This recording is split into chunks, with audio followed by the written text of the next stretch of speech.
मैं आपसे पूछना चाहता हूं, केजरीवाल जेल गया, रॉबर्ट वाड्रा जेल गया, संजय सिंह जेल गया, क्या राहुल गांधी जेल गया, मनीष सिसोदिया जेल गया, सोनिया गांधी जी जेल गई? किस मुंह से बात करते हैं? शर्म नहीं आती कांग्रेस में? नमस्कार, पॉलिटिक्स में आप सबों का स्वागत है। और आज हम जिस पॉलिटिक्स की चर्चा करने जा रहे हैं वह पॉलिटिक्स संयोग नहीं है, ये एक बड़ा प्रयोग का हिस्सा है, क्योंकि इस प्रयोग का मैं साक्षी रहा हूं जब इंडिया गठबंधन की पहली बैठक पटना में आयोजित हुई थी और उस बैठक के बाद राष्ट्रीय फलक पर मोदी के खिलाफ जो एक संदेश गया था या फिर एकजुटता का जो एक मैसेज गया था, उस मैसेज का मैं भी साक्षी हूं कि किस तरीके से चारों तरफ उत्साह का वातावरण था।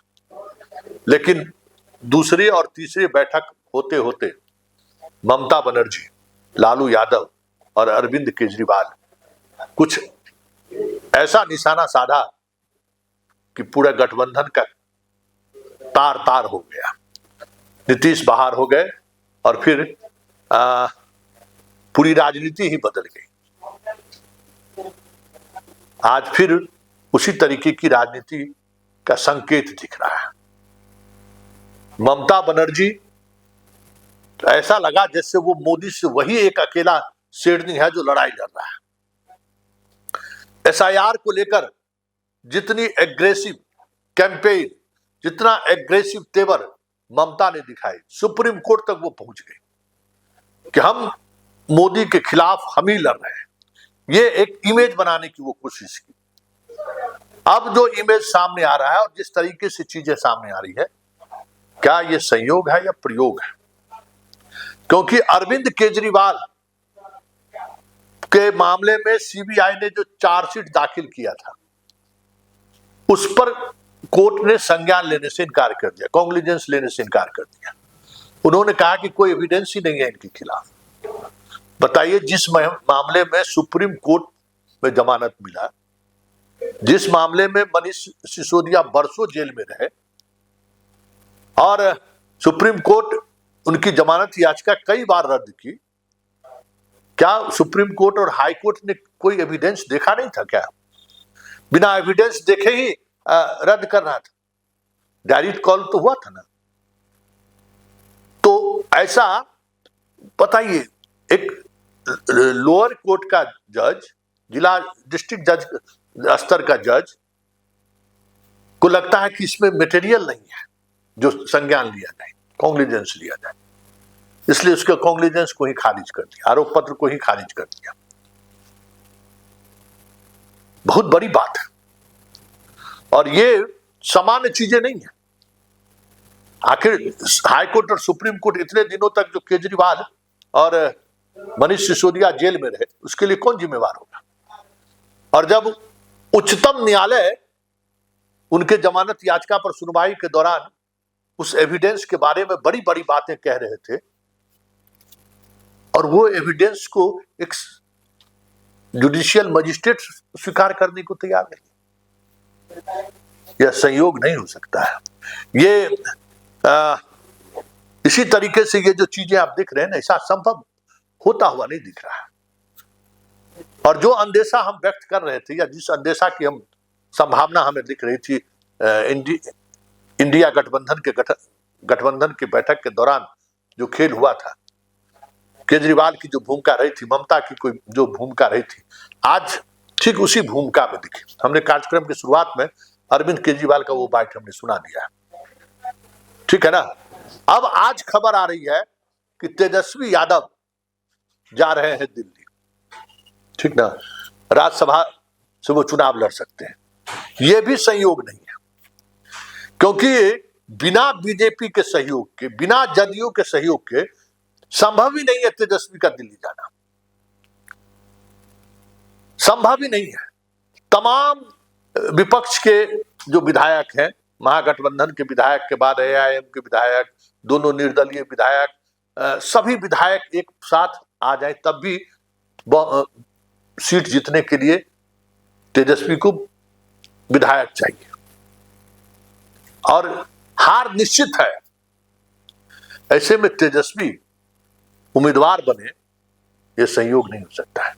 यह किसी न किसी बड़े प्रयोग का एक हिस्सा है, क्योंकि राहुल जिस तरीके से आक्रामक है, राहुल जिस आक्रामकता के साथ सीधे सीधे मोदी पर हमला बोल रहे हैं, पूरा बीजेपी का कह सकते हैं कि पूरी टीम, आईटी सेल हो चाहे बीजेपी के प्रवक्ता हो, सारे के सारे लोग बैकफुट पर हैं।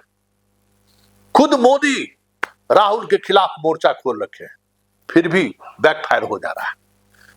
जो एक दौर था कि राहुल को पप्पू और फिर अब तो देशद्रोही तक उन लोगों ने कह दिया है, फिर भी राहुल जिस आक्रामकता के साथ मोदी को कह सकते हैं कि लील डाउन करा दिया है, क्या उस आक्रामकता के उस प्रभाव को कम करने के लिए तो नहीं ये शाह और मोदी का प्रयोग है, क्योंकि इस तरीके का वो खेल खेलते रहते हैं। इस खेल के वो माहिर खिलाड़ी हैं कि विपक्ष के अंदर ही इस तरीके का कई वॉइस सामने आ जाए ताकि राहुल का वॉइस कमजोर दिखने लगे। कैसे अरविंद केजरीवाल ने कह दिया कि भाई राहुल गांधी जेल गए क्या, बडेरा जेल गए क्या, सोनिया जी जेल गई क्या। कहने का मतलब ये सब लोग बीजेपी से मिले हुए हैं। बात समझ में आई। और ये भी बात है कि केजरीवाल अब बंगाल भी जाएंगे, गुजरात भी जाएंगे, मध्य प्रदेश भी जाएंगे, पंजाब भी जाएंगे, गोवा भी जाएंगे, क्योंकि खेल कुछ उसी दिशा की तरफ बढ़ रही है। ये अलग बात है कि मोदी का यह प्रयोग लोगों को समझ में आनी शुरू हो गई है, इसलिए ये प्रयोग पिछले कई प्रयोगों की तुलना में सफल हो जाए ये कोई जरूरी नहीं है, लेकिन मोदी इसके एक्सपर्ट माने जाते हैं। मोदी अपने पार्टी के अंदर पॉलिटिक्स नहीं करते, हमेशा वो विपक्ष की पॉलिटिक्स करते हैं। मोदी के बारे में यही कहना है कि मोदी हमेशा विपक्ष की पॉलिटिक्स करते हैं, और विपक्ष के पॉलिटिक्स को कैसे कमजोर किया जाए और विपक्ष के पॉलिटिक्स को के धार को कैसे कमजोर किया जाए, इसके वो माहिर खिलाड़ी रहे हैं। एक बार फिर से उन्होंने उसी तरीके की बिसात बिछाई है। ये तीनों चेहरे अगर तेजस्वी दिल्ली पहुंच जाए तो समझिए कि बिना बीजेपी के सहयोग का दिल्ली जाना संभव ही नहीं है। इसी तरीके से ममता की विजय रथ यात्रा जारी रहे, इसमें भी बीजेपी का सहयोग अंदर से मिलता हुआ आपको महसूस हो तो कोई बड़ी बात नहीं होगी, क्योंकि खतरा राहुल है। ठीक इसी तरीके से अरविंद केजरीवाल जितना भी रोल है, जितनी घड़ियाली आंसू बहा ले, ये चर्चा सरेआम है कि जिस मामले में सुप्रीम कोर्ट ने जमानत देने से इनकार कर दिया था, जिस मामले में मनीष सिसोदिया महीनों जेल में रहे, उस मामले को एक जुडिशियल मजिस्ट्रेट इस आधार पर केस को खारिज कर देता है सीबीआई के कि भाई इसमें कोई एविडेंस नहीं कलेक्ट कर पाई है सीबीआई। ऐसा हो सकता है क्या? चलिए, पॉलिटिक्स में फिलहाल इतना ही, और चलते चलते उस पॉलिटिक्स पर नजर गराए रखिएगा, क्योंकि ये पॉलिटिक्स जब बीजेपी और शाह और मोदी की जो पॉलिटिक्स होती है ना, वो शतरंज के घोड़ा का जो चाल होता है ना, उस तरीके की पॉलिटिक्स होती है, ढाई घर वाली। लगता नहीं है सामने वाले को कि हमें किस मंत्री पर इसका निशाना है या संतरी पर। अचानक लगता है कि अरे हम तो अब तो ये शाह और मात का खेल में हमें ऐसा शाह इन्होंने दिया है कि अब कोई चारा ही नहीं बचा हुआ है। ढाई घर खेल खेलने में शाह और मोदी मास्टर है। ऐसे में एक बात पक्की है कि इस तीन चेहरों के सहारे अगर राहुल को इस बार भी निशाने पर लाने की कोशिश या जुगत में मोदी है तो कोई बड़ी बात नहीं है, क्योंकि मोदी इस खेल के मास्टर रहे हैं, सचिन तेंदुलकर रहे हैं।